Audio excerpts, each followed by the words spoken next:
Rupeshwar new model high স্কুলের science teacher হচ্ছেন অমরবাবু। অমরনাথ পাল, BSc, honours gold medal. খুব সিরিয়াস ধরনের শিক্ষক। স্কুলের স্যারদের আসল নামের বাইরে একটা নকল নাম থাকে। ছাত্রমহলে সেই নামেই তারা পরিচিত হন। অমরবাবু স্কুলে ঘড়ি স্যার নামে পরিচিত। তার বুক পকেটে একটা গোল ঘড়ি আছে। ক্লাসে ঢোকার আগে দরজার সামনে দাঁড়িয়ে ঘড়িতে সময় দেখে নেন। ক্লাস শেষের ঘন্টা পড়া মাত্র আবার ঘড়ি বের করে সময় দেখেন। তখন যদি তার ভুরু কুঁচকে যায় তাহলে বুঝতে হবে ঘন্টা ঠিকমতো পড়েনি, 2-1 মিনিট এদিক ওদিক হয়েছে। তার ক্লাসে নিঃশ্বাস বন্ধ করে বসে থাকতে হবে। হাসা যাবে না, পেন্সিল দিয়ে পাশের ছেলের পিঠে খোঁচা দেওয়া যাবে না, খাতায় কাটাকুটি খেলা চলবে না। মনের ভুলেও যদি কেউ হেসে ফেলে তিনি হতভম্ব চোখে তার দিকে খানিকক্ষণ তাকিয়ে বলবেন, সায়েন্স ছেলে খেলা নয়, হাসাহাসির কোনো ব্যাপার এর মধ্যে নেই। সায়েন্স পড়বার সময় তুমি হেসেছ, তার মানে তুমি বিজ্ঞানকে উপহাস করেছ, মহা অন্যায় করেছ, তার জন্য শাস্তি হবে। আজ ক্লাস শেষ হবার পর বাড়ি যাবে না। পাটিগণিতের 7 প্রশ্নমালার 17, 18, 19 এই 3টি অঙ্ক করে বাড়ি যাবে। Is it clear? অপরাধী শুকনো মুখে দাঁড়িয়ে থাকে। তার লাঞ্ছনা দেখে কেউ হয়তো ফিক করে হেসে ফেলল। অমর স্যার থমথমে গলায় বলবেন, কি বিষয়? তুমি হাসছো কেন? হাস্যকর কিছু কি বলেছি? তুমি উঠে দাঁড়াও। অকারণে হাসার জন্য শাস্তি হিসেবে 5 মিনিট দাঁড়িয়ে থাকবে। অমরবাবু বুক পকেট থেকে ঘড়ি বের করলেন। 5 মিনিট তিনি এক দৃষ্টিতে ঘড়ির দিকে তাকিয়ে থাকবেন। ছাত্ররা মূর্তির মতো বসে থাকবে। অমরবাবুর বয়স 50, স্ত্রী, 2 ছেলে এবং 2 মেয়ে। এই নিয়ে তার সংসার। 2 ছেলেই বড় হয়েছে।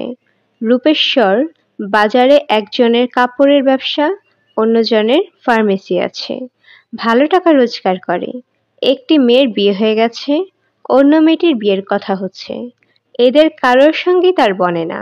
স্ত্রী এবং পুত্রকন্যাদের তিনি সহ্য করতে পারেন না।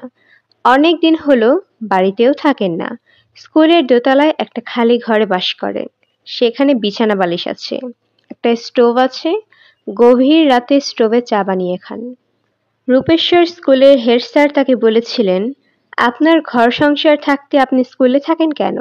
এটা কেমন কথা? অমরবাবু গম্ভীর গলায় বললেন, রাত জেগে পড়াশোনা করি, একা একা থাকতেই ভালো লাগে। তাছাড়া ওদের সঙ্গে আমার বনে না। তবে স্কুলে রাত্রি যাপন করে যদি আপনাদের অসুবিধার কারণ ঘটিয়ে থাকি তাহলে আমাকে সরাসরি বলুন, আমি ভিন্ন ব্যবস্থা দেখি। হেড স্যার সঙ্গে সঙ্গে বললেন, আরে না না, এই কথা হচ্ছে না। আপনার যেখানে ভালো লাগবে আপনি সেখানেই থাকবেন। তিনি অমরবাবুকে ঘাটালেন না, কারণ অমরবাবু অসম্ভব ভালো শিক্ষক। অঙ্কের ডুবোজাহাজ। ডুবোজাহাজ বলার অর্থ তাকে দেখে মনে হয় না তিনি অঙ্ক জানেন। ভাবুক ভাবুক ভাব আছে। ক্লাসে কোনো অঙ্ক তাকে করতে দিলে এমনভাবে করেন যেন অঙ্কটা মাথাতেই ঢুকছে না। তারপর পকেট থেকে তার গোল ঘড়ি বের করে ঘড়ির দিকে খানিকক্ষণ তাকিয়ে থাকে। চোখ বন্ধ করে মুখে মুখে অঙ্কটা করে দেন। স্কুলের অনেক ছাত্রদের এই ধারণা যে এই ঘড়িতে রহস্য আছে। ঘড়ি অঙ্ক করে দেয়, ব্যাপার তা নয়। তার ঘড়ির সেকেন্ডের কাঁটায় গন্ডগোল আছে। কখনো দ্রুত যায়, কখনো আস্তে যায়, তবে গড়ে সমান থাকে। এইটাই তিনি মাঝে মাঝে পরীক্ষা করেন। অমরবাবুকে ভালো মানুষ বলা যেতে পারে, তবে তিনি মিশুক মানুষ নয়, তিনি অমিশুক। কথাবার্তা প্রায় বলেন না বললেই চলে। কারো সাথে পাচেও থাকেন না। টিচার্স কমন রুমে জানালার পাশের চেয়ারটায় চুপ করে বসে থাকেন। ঘন্টা পড়লে ক্লাসে রওনা হন। স্কুলের আরবি শিক্ষক মৌলানা ইদ্রিস তাকে নিয়ে মাঝে মাঝে ঠাট্টা তামাশা করার চেষ্টা করেন। বিশেষ লাভ হয় না। তিনি ঠাট্টা তামাশা পছন্দ করেন না। কেউ ঠাট্টা করলে কঠিন চোখে তাকিয়ে থাকেন। আজ বৃহস্পতিবার, হাফ স্কুল। আগামীকাল ছুটি। স্কুলের ছুটি মানেই আনন্দ। ছাত্র শিক্ষক সবার মধ্যেই একটা ছুটি ছুটি ভাব চলে এসেছে। 3rd পিরিয়ডে অমরবাবুর ক্লাস নেই। তিনি জানালার কাছে চুপচাপ বসে আছেন। ইদ্রিস সাহেব তার সামনের চেয়ারে বসতে বসতে বললেন, তারপর অমরবাবু, আপনার সায়েন্সের কি খবর? অমরবাবু কিছু বললেন না, তবে চোখ তুলে তাকালেন। মনে মনে রসিকতার জন্য প্রস্তুত হলেন। বিজ্ঞান নিয়ে এই লোকটি কঠিন রসিকতা করে, যার তার একেবারেই সহ্য হয় না। ইদ্রিস সাহেব পানের কৌটা থেকে পান বের করতে করতে বললেন, অনেকদিন থেকে আমার মাথায় একটা প্রশ্ন ঘুরছে। রোজই ভাবি আপনাকে জিজ্ঞেস করব। জিজ্ঞেস করলেই পারেন। ভরসা হয় না। আপনি তো আবার প্রশ্ন করলে রেগে যান। বিজ্ঞান নিয়ে রসিকতা করলে রাগি, এমনিতে রাগি না। আপনার প্রশ্নটা কি? ইদ্রিস সাহেব পান চিবোতে চিবোতে বললেন, পৃথিবী যে ঘুরছে এই নিয়ে প্রশ্ন। পৃথিবী তো ঘুরছে, তাই না? জি। পৃথিবীর দুই রকম গতি, নিজের অক্ষের উপর ঘুরছে, আবার সূর্যের চারিদিকে ঘুরছে। বাই বাই করে ঘুরছে। জি। তাই যদি হয় তাহলে আমাদের মাথা ঘোরে না কেন? মাথা ঘোরা উচিত ছিল না? এমনিতে তো মাঠে 2টা চক্কর দিলে মাথা ঘুরতে থাকে। ও কি, এরকম করে তাকাচ্ছেন কেন? রাগ করেছেন নাকি? বিজ্ঞান নিয়ে রসিকতা আমি পছন্দ করি না। রসিকতা কি করলাম? অমরবাবু চেয়ার ছেড়ে উঠে পড়লেন। ক্লাসের সময় হয়ে গেছে। ঘন্টা পড়বার আগেই ক্লাসের সামনে দাঁড়িয়ে থাকতে হবে। এটা তার নিয়ম। পৃথিবী কোনো কারণে হঠাৎ উল্টে গেলেও এই নিয়মের ব্যতিক্রম হবে না। আজ পড়ার বিষয়বস্তু হলো আলো, আলোর প্রতিফলন ও প্রতিসরণ। বড় চমৎকার বিষয়। আলো হচ্ছে একই সঙ্গে তরঙ্গ ও বস্তু। কি অসাধারণ ব্যাপার!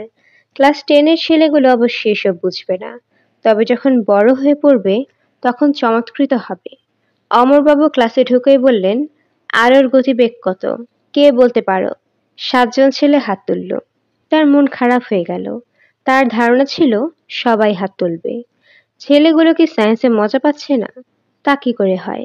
পৃথিবীতে মজার বিষয় তো একটাই, সায়েন্স। তুমি বলো, আলোর গতিবেগ কত? প্রতি সেকেন্ডে 1,86,000 মাইল। Very good. এখন তুমি বলো, আলোর গতি কি এর চেয়ে বেশি হতে পারে? জি না স্যার। কেন পারে না? এটাই স্যার নিয়ম, প্রাকৃতিক নিয়ম। Very good, very very good. প্রকৃতির কিছু নিয়ম আছে যে নিয়মের কখনো ব্যতিক্রম হবে না, হতে পারে না। যেমন মধ্যাকর্ষণ। একটা আম যদি গাছ থেকে পড়ে তাহলে মাটিতেই পড়বে, আকাশে উড়ে যাবে না। Is it clear? জি স্যার। মধ্যাকর্ষণ শক্তির জনক কে? নিউটন। নামটা তুমি এমন ভাবে বললে যেন নিউটন হলেন একজন রামশ্যাম, যদুমধু, রহিম করিম। নাম উচ্চারণে কোনো শ্রদ্ধা নেই। বলো, মহাবিজ্ঞানী স্যার আইজাক নিউটন। ছাত্রীটি কাঁচুমাচু মুখে বলল, মহাবিজ্ঞানী স্যার আইজাক নিউটন। একজন অত্যন্ত শ্রদ্ধেয় ব্যক্তির নাম, বিজ্ঞানীর নাম অশ্রদ্ধার সঙ্গে বলার জন্য তোমার শাস্তি হবে। ক্লাস শেষ হলে বাড়ি যাবে না। পাটিগণিতের 12 নম্বর প্রশ্নমালার 21 আর 22 এই দুইটি অঙ্ক করে তারপর যাবে। Is it clear? ছেলেটির মুখ আরো শুকিয়ে গেল। অমরবাবুর মনটাই খারাপ হয়ে গেল। ছেলেগুলো তার মন খারাপ করিয়ে দিচ্ছে। বিজ্ঞান অবহেলা করছে, অশ্রদ্ধার সঙ্গে পড়ছে। খুবই দুঃখের কথা। সন্ধ্যার পর তিনি স্কুলের লাইব্রেরিতে খানিকক্ষণ পড়াশোনা করেন। বিজ্ঞানী নিউটনের জীবন কথা। মনের অশান্ত ভাব একটু কমল। তিনি স্কুলের দোতলায় নিজের ঘরে ফিরে এলেন। তার ছোট ছেলে রতন টিফিন ক্যারিয়ার করে খাবার নিয়ে এসেছে। মুখ কাচুমাচু করে বারান্দায় দাঁড়িয়ে আছে। সে তার বাবাকে স্কুলের ছাত্রদের চেয়েও বেশি ভয় করে। রতন কিছু বলবে? মা বলেছিলেন, অনেকদিন আপনি বাড়িতে যান না। তাতে অসুবিধা তো কিছু হচ্ছে না। মার শরীরটা ভালো না, জ্বর। ডাক্তার ডেকে নিয়ে যা। আমাকে বলছিস কেন? আমি কি ডাক্তার? রতন মাথা নিচু করে চলে গেল। অমরবাবুর মনে হলো আরেকটু ভালো ব্যবহার করলেই হতো। এতটা কঠিন হবার প্রয়োজন ছিল না। কঠিন না হয়ে বা কি করবেন? গাধা ছেলে। ম্যাট্রিকটা 3 বারেও পাশ করতে পারেনি। জগতের আনন্দময় বৈজ্ঞানিক সূত্রগুলো কিছুই জানল না। আলো কি সে সম্পর্কে কোনো ধারণা নেই। আলো কি জিজ্ঞেস করলে নির্ঘাত বলবে, এক ধরনের তরকারি, ভর্তা করেও খাওয়া যায়। ছি ছি। ঘড়ি ধরে ঠিক 9টায় তিনি খাবার শেষ করলেন, রাতের খাবার। খাওয়া শেষ করতেই ঝেঁপে বৃষ্টি নামলো। খোলা জানালা দিয়ে হু হু করে হাওয়া আসতে লাগলো, মেঘ ডাকতে লাগলো। অমরবাবু দরজা জানালা বন্ধ করে বিছানায় এসে বসলেন। তার ঘুমোতে যাবার সময় বাধা আছে। রাত 10টা 20, এখনো অনেক বাকি। এই সময়টা তিনি চুপচাপ বসে নানা বিষয় চিন্তা ভাবনা করবেন। ভাবতে তার ভালো লাগে। আগে পড়াশোনা করতেন, এখন চোখের কারণে হারিকেনের আলোয় বেশিক্ষণ পড়তে পারেন না, মাথায় যন্ত্রণা হয়। ঢাকায় গিয়ে ভালো ডাক্তার দেখিয়ে চোখ দেখানো দরকার। তিনি বিছানায় পা তুলে উঠে বসলেন। শীত শীত লাগছে। গায়ে একটা চাদর জড়াবেন কিনা যখন ভাবছেন, তখন হঠাৎ শরীরটা ঝিমঝিম করে উঠল। তিনি খানিকটা নড়ে উঠলেন। আর তখন অস্বাভাবিক একটা ব্যাপার হলো। তিনি লক্ষ্য করলেন বিছানা ছেড়ে তিনি উপরে উঠে যাচ্ছেন। প্রায় হাত তিনেক উঠে গেলেন এবং সেখানে স্থির হয়ে গেলেন। চোখের ভুল? অবশ্য চোখের ভুল হতেও পারে। মহাবিজ্ঞানী নিউটনের সূত্র অনুযায়ী এটা হতে পারে না, হতে পারে না, হতেই পারে না। নিতান্তই অসম্ভব। সূর্য পশ্চিম দিক থেকে ওঠা যেমন অসম্ভব, এটাও তেমনি অসম্ভব। এটা হতে পারে না। কিন্তু হয়েছে। তিনি খাট থেকে ৩ হাত উপরে স্থির হয়ে আছেন।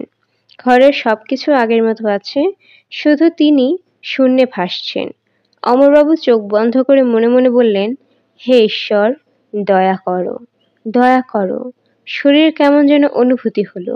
হয়তো এবার নিচে নেমেছেন। তিনি চোখ খুললেন। না, আগের জায়গাতেই আছেন। এটা কি করে হয়? প্রচণ্ড শব্দে বিদ্যুৎ চমকালো, আর তার সঙ্গেই তিনি ধপ করে নিচে পড়লেন। খানিকটা ব্যথাও পেলেন। তিনি সঙ্গে সঙ্গে বিছানায় শুয়ে পড়লেন। চাদর দিয়ে সারা শরীর ঢেকে দিলেন। কি ঘটেছে তা নিয়ে তিনি আর ভাবতে চান না। ঘুমোতে চান। নিশ্চিন্ত ঘুম। ঘুম ভেঙে যাবার পর হয়তো সব স্বাভাবিক হয়ে যাবে। রাতে তার ভালো ঘুম হলো। শেষ রাতের দিকে তিনি একবার জেগে উঠে বাথরুমে যান। আজ তাও গেলেন না। এক ঘুমে রাত পার করে দিলেন। যখন ঘুম ভাঙল, তখন চারিদিকে দিনের কড়া আলো, রোদ উঠে গেছে। তার দীর্ঘ জীবনে এই প্রথম সূর্য ওঠার পর তার ঘুম ভাঙল। রাতে কি ঘটেছিল তা মনে করে গায়ে কাঁটা দিয়ে উঠল। দুঃস্বপ্ন, নিশ্চয়ই দুঃস্বপ্ন। বদহজম হয়েছিল। বদহজমের কারণে দুঃস্বপ্ন দেখেছেন। বসে বসে ঘুমিয়ে পড়েছিলেন। এরকম হয়। মানুষ খুব ক্লান্ত থাকলে বসে বসে ঘুমিয়ে পড়তে পারে। ঘুমের মধ্যেই স্বপ্ন দেখেছেন। দীর্ঘ স্বপ্নের স্থায়ীকাল হয় খুব কম। হয়তো ১ সেকেন্ডের একটা স্বপ্ন দেখেছেন, এই হবে। এছাড়া আর কি? স্বপ্ন, অবশ্যই স্বপ্ন। অমরবাবুর একটু হালকা হলো এখন। পরের দিনের কথা। প্রথম পিরিয়ডে অমরবাবুর ক্লাস নেই। টিচার্স কমন রুমে চুপচাপ বসে আছেন। ইদ্রিস সাহেব যথারীতি তার পাশে এসে বসলেন। পানের কৌটা থেকে পান বের করতে করতে বললেন, অমরবাবুর কি শরীর খারাপ নাকি? জি না। দেখে কেমন কেমন যেন লাগছে। মনে হচ্ছে অসুস্থ। গায়ে কি জ্বর আছে? জি না। রাতে ঘুম ভালো হয়েছিল? তবে দুঃস্বপ্ন দেখেছি। কি দুঃস্বপ্ন দেখলেন? অমরবাবু ইতস্তত করে বললেন, দেখলাম শূন্যে ভাসছি। আরে ভাই, এটা কি দুঃস্বপ্ন? শূন্যে ভাসা, আকাশে উড়ে যাওয়া, এইসব স্বপ্ন তো আমি রোজই দেখি। মাঝে মাঝে স্বপ্ন দেখে অনেক উঁচু থেকে ধুপ করে মাটিতে পড়ে গেছি। খুবই টেনশনের স্বপ্ন। অমরবাবু নিচু গলায় বললেন, ঠিক স্বপ্ন না, মনে হয় জাগ্রত অবস্থায় দেখেছি। কি বললেন? জাগ্রত অবস্থায়? জেগে জেগে দেখলেন আপনি শূন্যে ভাসছেন? জি। জাগ্রত অবস্থায় দেখলেন শূন্যে ভাসছেন? অমরবাবু জবাব দিলেন না। মাথা নিচু করে চুপচাপ বসে রইলেন। ইদ্রিস সাহেব বললেন, রাত দিন সায়েন্স সায়েন্স করে আপনার মাথা হয়ে গেছে। বিশ্রাম দরকার। আপনি এক কাজ করুন, ছুটি নিয়ে বাড়ি চলে যান। আজ আর ক্লাস নেওয়ার দরকার নেই। আমি হেড স্যারকে বলে আসি? না না, আমার শরীর ঠিকই আছে। অমরবাবু যথারীতি ক্লাসে গেলেন। তার পড়াবার কথা আলোর ধর্ম। তিনি শুরু করলেন মধ্যাকর্ষণ। দুটি বস্তু আছে। একটির ভর m1, একটির ভর m2। তাদের মধ্যবর্তী দূরত্ব হচ্ছে r। তাহলে মধ্যাকর্ষণ বলের পরিমাণ হবে m1 m2/r। এটি একটি বৈজ্ঞানিক সত্য। স্যার আইজাক নিউটনের বিখ্যাত সূত্র। এর কোনো নড়চড় হবে না, হতে পারে না। বাবারা, বুঝতে পারছো? ছেলেরা মুখ চাওয়াচাওয়ি করতে লাগলো। আজ পড়াবার কথা আলোর ধর্ম, প্রতিফলন, প্রতিসরণ। স্যার পড়াচ্ছেন মধ্যাকর্ষণ। কেন পড়াচ্ছেন? বাবারা কি বলছে বুঝতে পারছো? ছাত্ররা জবাব দিল না। যদি কেউ বুঝতে না পারো হাত তোলো। কেউ হাত তুলো না। একসময় ঘন্টা পড়ে গেল। কোনোদিন যা হয় না তাই হলো। অমরবাবু ঘন্টা পড়ার পরেও চুপচাপ বসে রইলেন। পকেট থেকে ঘড়ি বের করে সময় দেখলেন না বা উঠেও গেলেন না। চোখ বন্ধ করে মূর্তির মতো বসে রইলেন। ছাত্রদের বিস্ময়ের কোনো সীমা রইল না। সন্ধ্যা হয়ে গেছে। অমরবাবু স্কুল লাইব্রেরিতে বসে আছেন। হাতে একটা বই। বইয়ের নাম মৌমাছিদের জীবন বিচিত্র। বিচিত্র জীবন। পড়তে বড় ভালো লাগছে। কত ক্ষুদ্র প্রাণী, অথচ কি অসম্ভব বুদ্ধি, কি অসম্ভব জ্ঞান। মৌচাকের ভেতরের তাপমাত্রা তারা একটা নির্দিষ্ট মানে স্থির করে রাখে। বাড়তেও দেয় না, কমতেও দেয় না। এই কাজটা তারা করে অতি দ্রুত পাখা কাঁপিয়ে। তাপমাত্রা 1000 ভাগের 1 ভাগও কম বেশি হয় না। মানুষের পক্ষেও যা বেশ কঠিন। তিনি রাত 8টার দিকে নিজের ঘরে ফিরে গেলেন। শরীরটা ভালো লাগছে না, একটু জ্বর জ্বর লাগছে। টিফিন ক্যারিয়ারে খাবার দিয়ে গেছে। তিনি কিছু খাবার খাবেন না বলে ঠিক করলেন না খাওয়াই ভালো হবে। অনেক সময় পেটের গন্ডগোল থেকে মস্তিষ্ক উত্তেজিত হয়। তাতে আজে বাজে স্বপ্ন দেখার ব্যাপারটা ঘটতে পারে। না খেলে তা হবে না। লেবুর শরবত বানিয়ে 1 গ্লাস শরবত খেয়ে সকাল সকাল শুয়ে পড়েছিলেন। কাল শীত শীত লাগছিল, আজ আবার গরম লাগছে। জানালা খোলা, সামান্য বাতাস আসছে। সেই বাতাস মশারির ভিতরে ঢুকছে না। তিনি মশারি খুলে ফেললেন। মশা কামড়াবে, কামড়াক। গরমের চেয়ে বেশি মশার কামড় খাওয়া খুব ভালো। মশারি খুলে ফেলে বিছানায় শোয়া মাত্র আবার গত রাতের মতো হলো। তিনি ধীরে ধীরে শূন্যে যেতে লাগলেন। দেখতে দেখতে তার মাথা ঘরের ছাদ স্পর্শ করলো।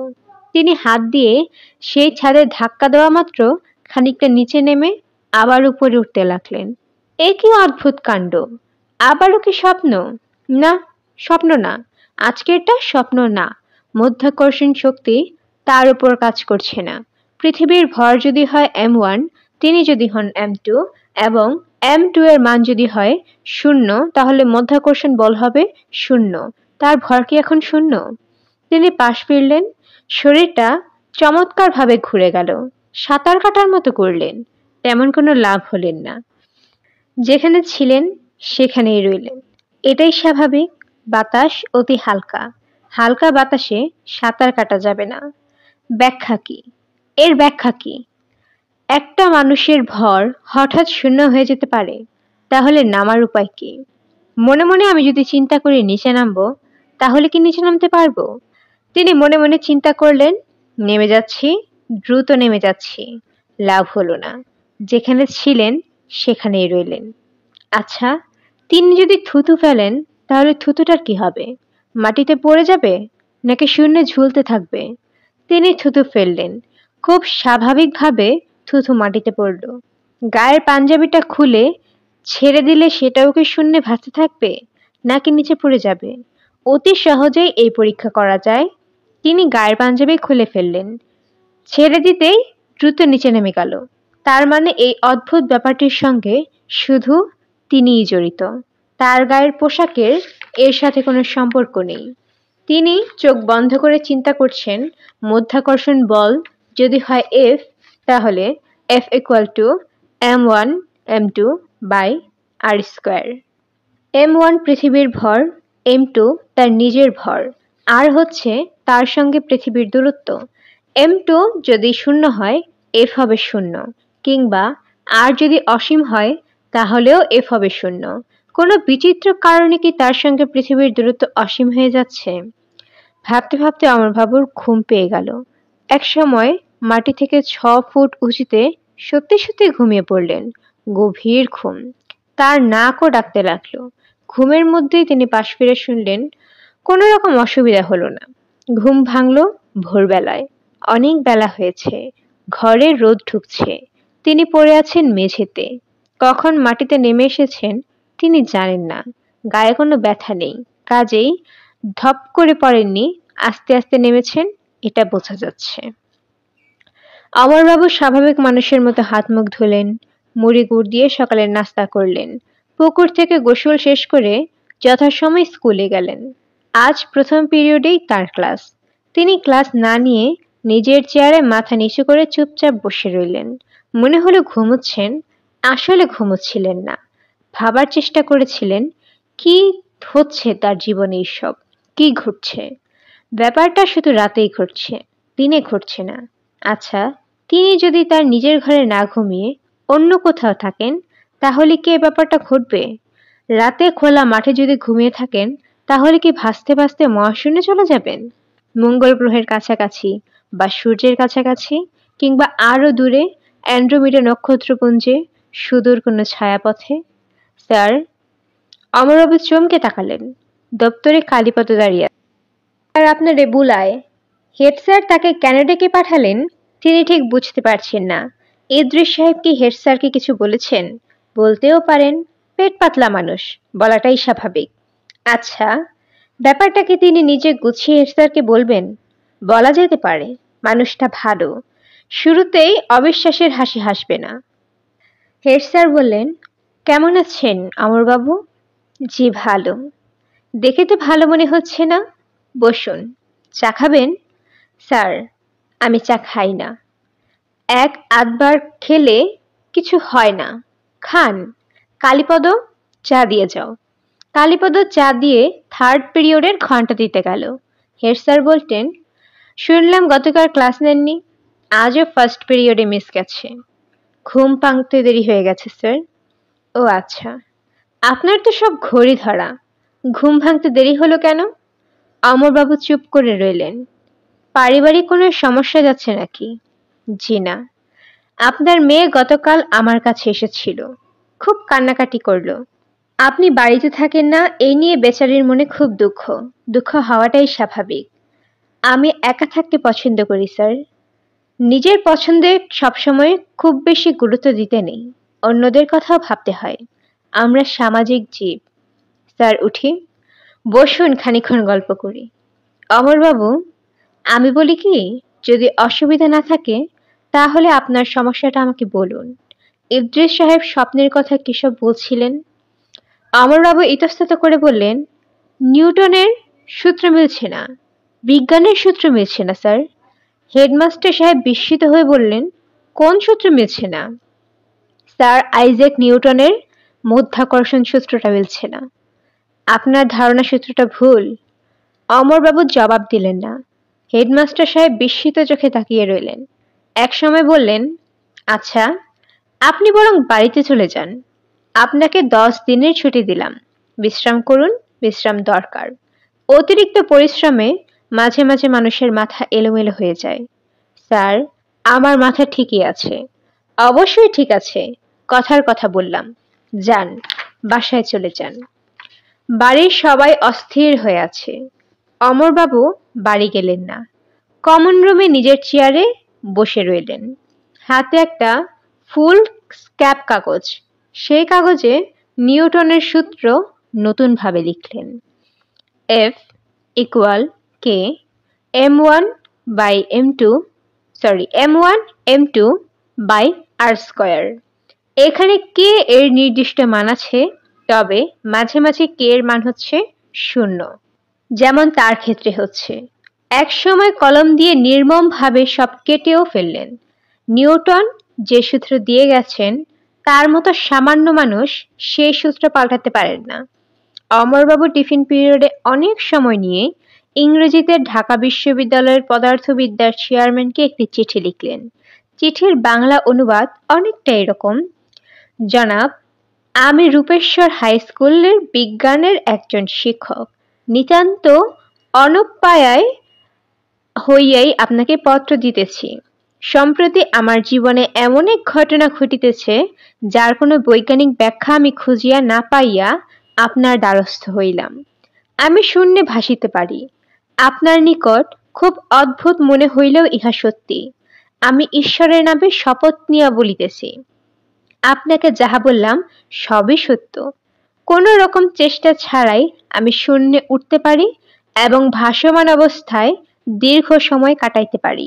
জনাব, বিষয়টি কি বুঝিবার ব্যাপারে আপনার যদি আমাকে একটু সাহায্য করেন, তাহা হইলে এই অধম আপনার নিকট চিরকৃতজ্ঞ থাকিবে। আপনি বলিলেই ঢাকায় আসিয়া আমি আপনাকে শূন্য ভাষার ব্যাপারটি চাক্ষুষ দেখাইব। জনাব, আপনি আমার প্রতি দয়া করুন, বিষয়টি বুঝিতে আমাকে সাহায্য করুন। বিনীত Amar Daspal, BA honours, BSc honours.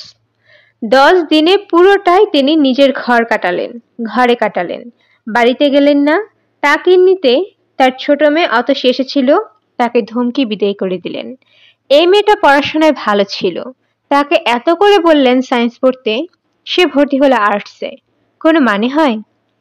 তাকে নিউটনের মধ্যাকর্ষণ শক্তির সূত্র কি জিজ্ঞেস করলে সে হা করে তাকিয়ে থাকবে। কি দুঃখের কথা! অতসীকে ধমকে ঘর থেকে বের করে দিলেও সে গেল না। বারান্দায় দাঁড়িয়ে দাঁড়িয়ে কাঁদতে লাগলো। বাইরে এসে বিরক্ত গলায় বললেন, কাঁদছিস কেন? সে ফোঁপাতে ফোঁপাতে বলল, তোমার শরীর খারাপ বাবা, তুমি বাড়িতে চলো। শরীর খারাপটাকে কে বলেছে? সবাই বলা বলি করছে তুমি নাকি কি সব স্বপ্ন টপ্ন দেখো। কোনো স্বপ্ন দেখি না, আমি ভালো আছি। নির্জনে একটা পরীক্ষা করছি, পরীক্ষা শেষ হোক, তোদের সঙ্গে গিয়ে কয়েকদিন থাকবো। কিসের পরীক্ষা? কিসের পরীক্ষা বললে তো তুই বুঝবি না, হা করে তাকিয়ে থাকবি।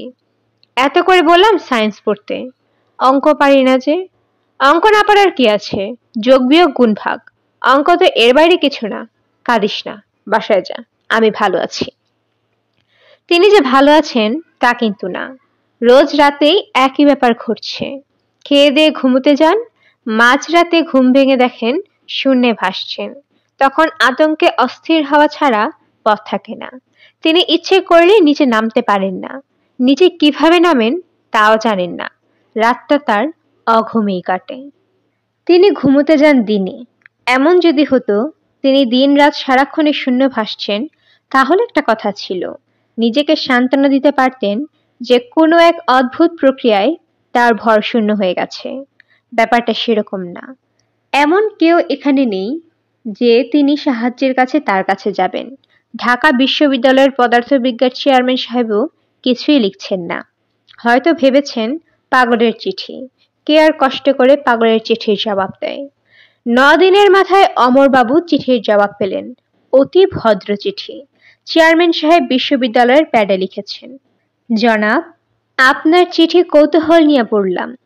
আপনি একজন বিজ্ঞানের শিক্ষক, কাজেই বুঝতে পারছেন আপনি যে বিষয়ের অবতারণা করছেন তা বিজ্ঞান স্বীকার করে না।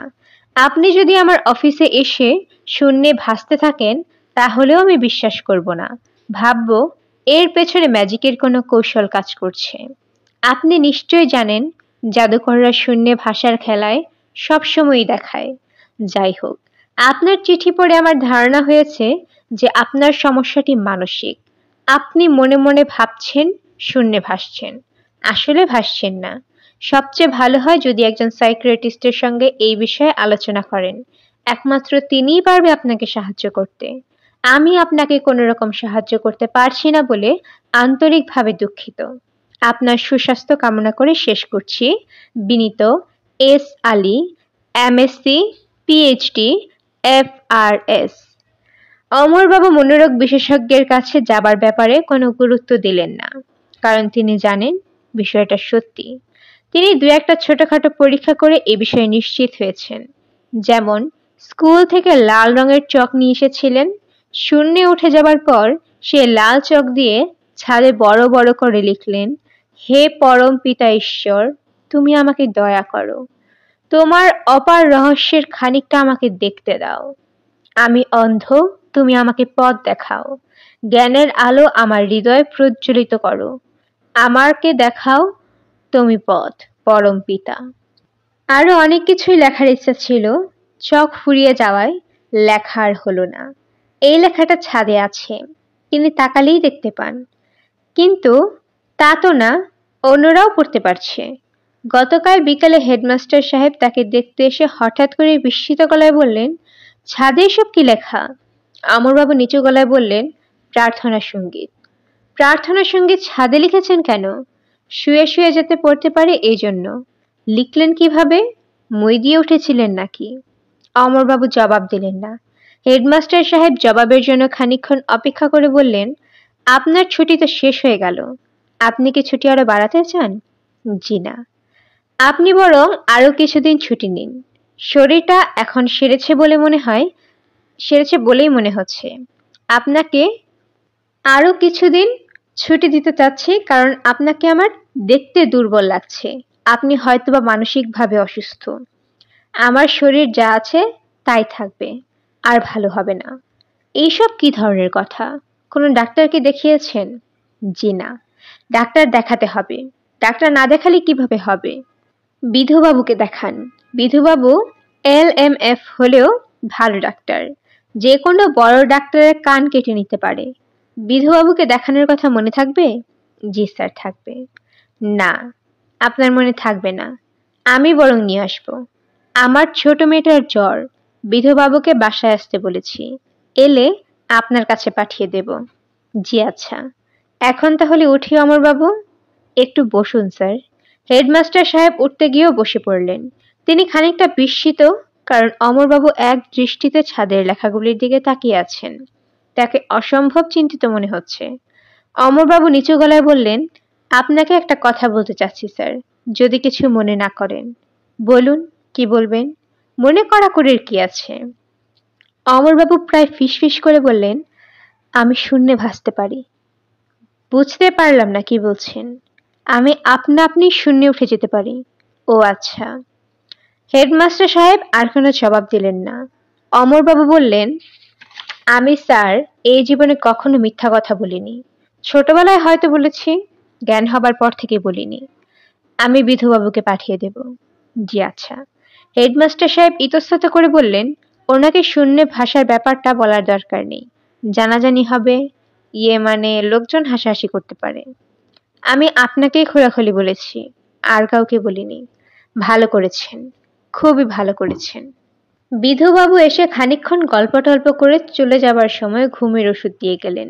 বললেন, দুঃস্বপ্ন না দেখার একটাই পথ, গভীর নিদ্রা। নিদ্রা পাতলা হলেই মানুষ দুঃস্বপ্ন দেখে। আমি ফোনোবারবিটন ট্যাবলেট দিয়ে যাচ্ছি, শোয়ার আগে 2টো করে খাবেন। অমরবাবু 2টা ট্যাবলেট খেয়ে ঘুমোতে গেলেন। তবে ঘুমোতে যাবার আগে এক কাণ্ড করলেন। কালীপদকে বললেন, লম্বা এক গাছি দড়ি নিয়ে তাকে খুব ভালো করে চৌকির সঙ্গে বেঁধে রাখতে। কালীপদ হতভম্ব হয়ে তাকিয়ে রইল। অমরবাবু বিরক্ত মুখে বললেন, আমার মাথা খারাপ হয়নি, মাথা ঠিক আছে। তোমাকে যা করতে বলেছি করো। ব্যাপারটা কি পরে বুঝিয়ে বলবো। লম্বা দেখে এক গাছি দড়ি আনো, শক্ত করে আমাকে চৌকির সঙ্গে বাঁধো। কালীপদ তাই করল, তবে করল খুব অনিচ্ছার সঙ্গে। অমরবাবু ঘুমিয়ে পড়লেন। ঘুমের ট্যাবলেটের কারণে তার নিদ্রা গাঢ় হলো। ঘুম ভাঙল বেলা ওঠার পর। তিনি দেখলেন এখনো চৌকির সঙ্গে বাঁধা আছেন, তবে চৌকি আগের জায়গায় নেই, ঘরের মাঝামাঝি চলে এসেছে। তার একটাই মানে, তিনি চৌকি নিয়ে শূন্যে ভেসেছেন। নামার সময় চৌকি আগের জায়গায় নামেনি, স্থান পরিবর্তন হয়েছে। তিনি সেই দিনই বিছানাপত্র নিয়ে বাড়িতে চলে এলেন। অতসী তাকে দেখে কেঁদে ফেলল। তিনি বিরক্ত গলায় বললেন, নাকে কাঁদছিস কেন? কি হয়েছে? অতসী কাঁদতে কাঁদতেই বলল, তোমার শরীর এত খারাপ হয়েছে কেন বাবা? কি ভয়ঙ্কর রোগা হয়ে গেছো। ভালো ঘুম হচ্ছে না, এই জন্য শরীর খারাপ। এতে এত নাকি কাঁদার কি হলো? সবাই বলা বলি করছে তোমার নাকি মাথা খারাপ হয়ে গেছে। কালীপদ নাকি রোজ রাতে তোমাকে দড়ি দিয়ে বেঁধে রাখে। কি যন্ত্রণা! একবারই বাঁধতে বলেছিলাম, এর মধ্যে এই গল্প ছড়িয়ে পড়ছে। তোমার কি হয়েছে বাবা, বলো তো আমাকে। কিছুই হয়নি। অমরবাবু 6 দিন বাড়িতে থাকলেন। এই 6 দিনে একটি গুরুত্বপূর্ণ তথ্য আবিষ্কার করলেন। শূন্যে ভাষার ব্যাপারটা তিনি একা থাকার সময়ই ঘটে, সাথে অন্য কেউ ঘুমালে আর ঘটে না। যে কয় রাত তিনি তার স্ত্রীর সঙ্গে ঘুমিয়েছেন, সে কয় রাত তিনি শূন্যে ভাসেননি। 2 রাত ছিলেন একা একা, 2 রাতই শূন্যে ভেসে গেছেন। পূজার ছুটির পর স্কুল নিয়মিত শুরু হলো। তিনি স্কুলে গেলেন না, লম্বা ছুটির দরখাস্ত করলেন। আবার বাড়ি ছেড়ে বাস করতে শুরু করলেন স্কুলের ঘরে। দীর্ঘদিন বাড়িতে থাকতে তার ভালো লাগে না। শূন্যে ভাষার ব্যাপারটা রোজ ঘটতে লাগলো। আগের চেয়ে অনেক বেশি ঘটতে লাগলো। এখন বিছানায় শোয়া মাত্র শূন্যে উঠে যান। সারা রাত সেখানেই থাকেন। শেষ রাতের দিকে নিচে নেমে আসেন। ব্যাপারটা ঘটে শুধু রাতে, দিনে ঘটে না, কখনো না। এবং অন্য কোনো ব্যক্তির সামনেও ঘটে না। হেড স্যার এবং ইদ্রিস স্যার পরপর 2 রাত অমরবাবুর ঘরে জেগে বসেছিলেন দেখার জন্য ব্যাপারটা কি। তার মুহূর্তের জন্যও চোখের পাতা এক করেননি তারা। তার লাভ হয়নি কোনো, কিছুই দেখেননি। হেড স্যার বললেন, ব্যাপারটা পুরোপুরি মানসিক। অমরবাবু দুঃখিত গলায় বললেন, আপনার কি ধারণা স্যার, আমি পাগল হয়ে গেছি? না, তা না, পাগল হবেন কেন? তবু আমার ধারণা ব্যাপারটা আপনার মনে ঘটছে। একবার ঢাকায় চলুন, একজন মনোরোগ বিশেষজ্ঞের সঙ্গে কথা বলি। ক্ষতি তো কিছু নেই, চলুন না। আমি যেতে চাচ্ছি না স্যার, কারণ আমি জানি ব্যাপারটা সত্যি। সত্যি না হলে ছাদে এই লেখাগুলি আমি কিভাবে লিখলাম? দেখেছেন তো, ঘরে কোনো মই নেই। হেড স্যার চুপ করে রইলেন। অমরবাবু বললেন, আপনারা ঘরের বাইরে গিয়ে দাঁড়ান, আমি আবার শূন্যে উঠে ছাদে একটা লেখা লিখব। হেড স্যার বললেন, তার দরকার নেই, কিন্তু কথা হচ্ছে আপনি আমাদের সামনে ব্যাপারটা পারছেন না কেন? আমি জানি না, জানলে বলতাম। জানার চেষ্টা করছি, দিনরাত এক এটা নিয়েই ভাবছি। এত ভাবাভাবির দরকার নেই। আমার সঙ্গে ঢাকা চলুন, 2 দিনের ব্যাপার, যাব, ডাক্তার দেখাবো, চলে আসব। আমার একটা অনুরোধ রাখুন প্লিজ। আপনার হয়তো লাভ হবে না, কিন্তু ক্ষতি তো কিছু হবে না। অমরবাবু ঢাকায় গেলেন। একজন অতি বিখ্যাত মনোরোগ বিশেষজ্ঞ দীর্ঘ সময় নিয়ে তাকে নানান প্রশ্ন করলেন। পরপর কয়েকদিন তার কাছে যেতে হলো।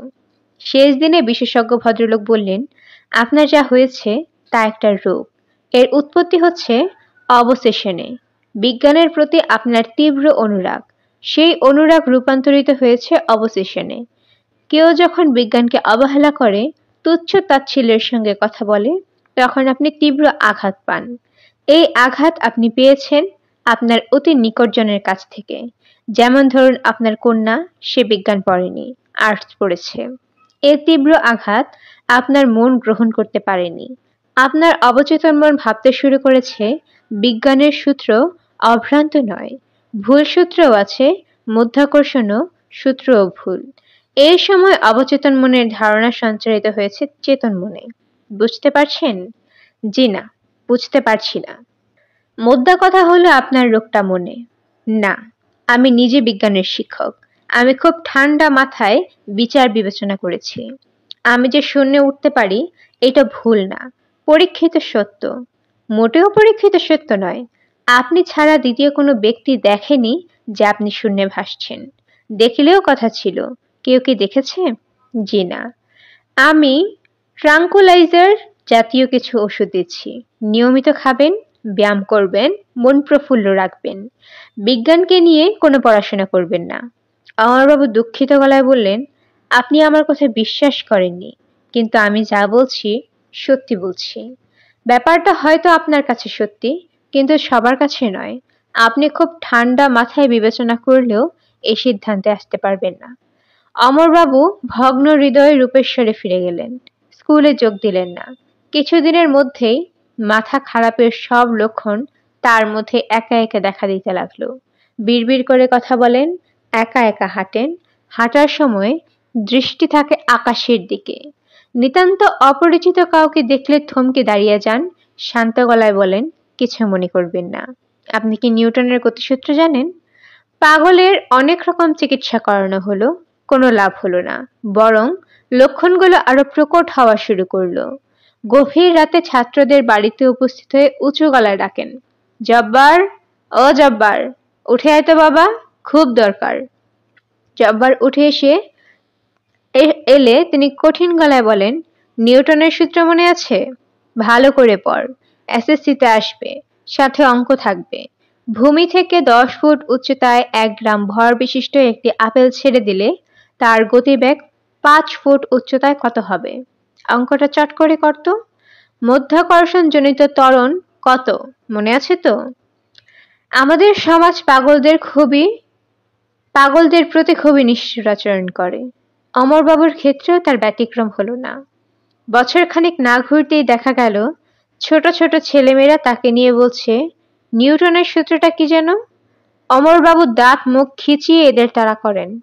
তারা মজা পেয়ে খুব হাসে, কারণ তারা জানে পাগলরা শিশুদের তাড়া করে ঠিকই, কখনো আক্রমণ করে না।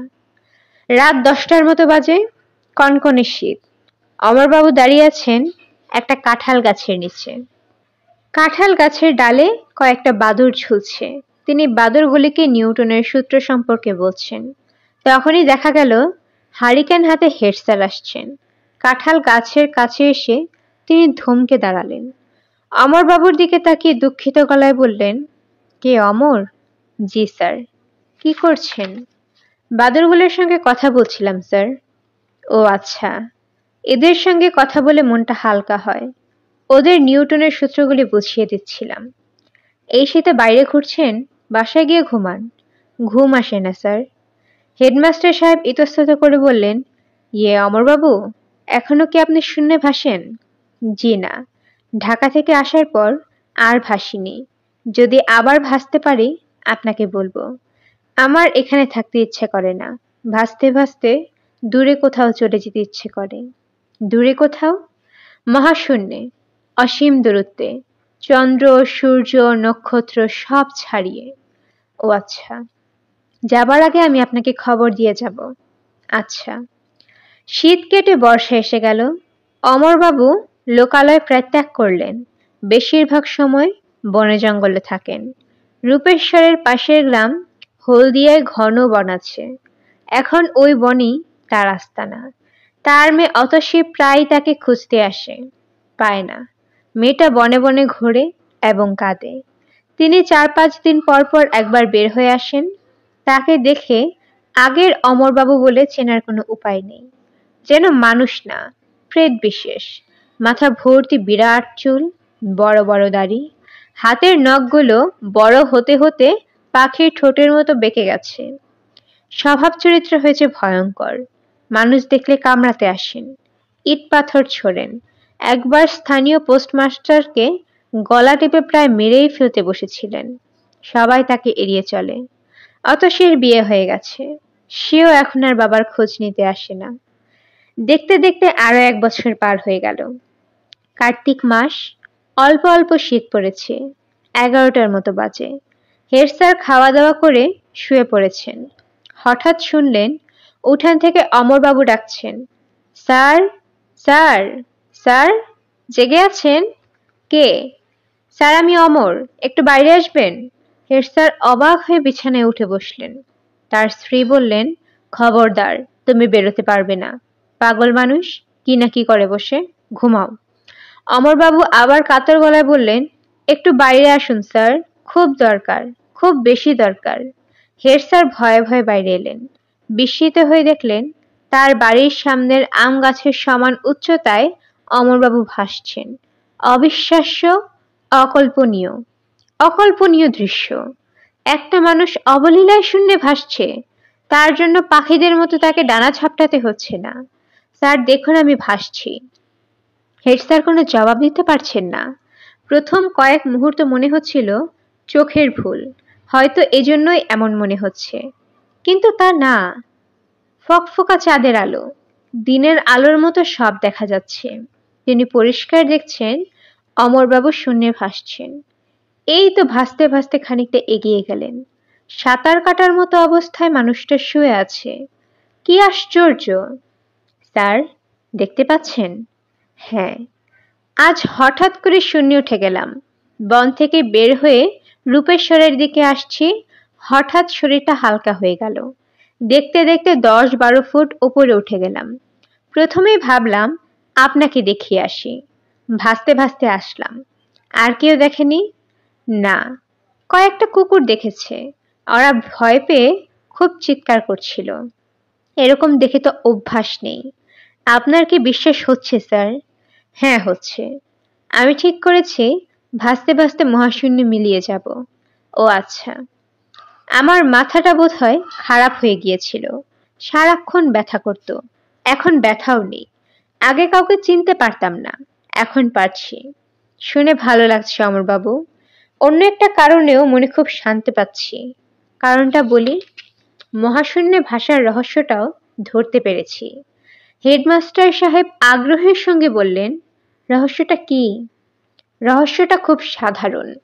এতদিন কেন ধরতে পারিনি কে জানে। তবে স্যার, আপনাকে রহস্যটা বলবো না, বললে আপনি শিখে যাবেন। তখন দেখা যাবে সবাই শূন্যে ভাসছে। এটা ঠিক না, প্রকৃতি তা চায় না। স্যার, আমি যাই। অমরবাবু উপরে উঠতে লাগলেন, অনেক অনেক উঁচুতে। একসময় তাকে কালো বিন্দুর মতো দেখতে লাগলো হেড স্যার। হেড স্যারের স্ত্রী হারিকেন হাতে বারান্দায় এসে ভীত গলায় বললেন, কি ব্যাপার, পাগলটা কোথায়? চলে গেছে। তুমি বাইরে কেন? ভিতরে এসে ঘুমাও। তিনি ঘরে এসে শুয়ে পড়লেন। অমরবাবুকে এরপর আর কেউ এই অঞ্চলে দেখেননি। হেড স্যার সে রাত্রির কথা কাউকেই বলেননি। কেউ তার কথা বিশ্বাস করবে না, সবাই পাগল ভাববে। আর একবার পাগল ভাবতে শুরু করলে শেষ পর্যন্ত পাগল হতেই হয়। এটা তো তিনি নিজের চোখেই দেখেছেন।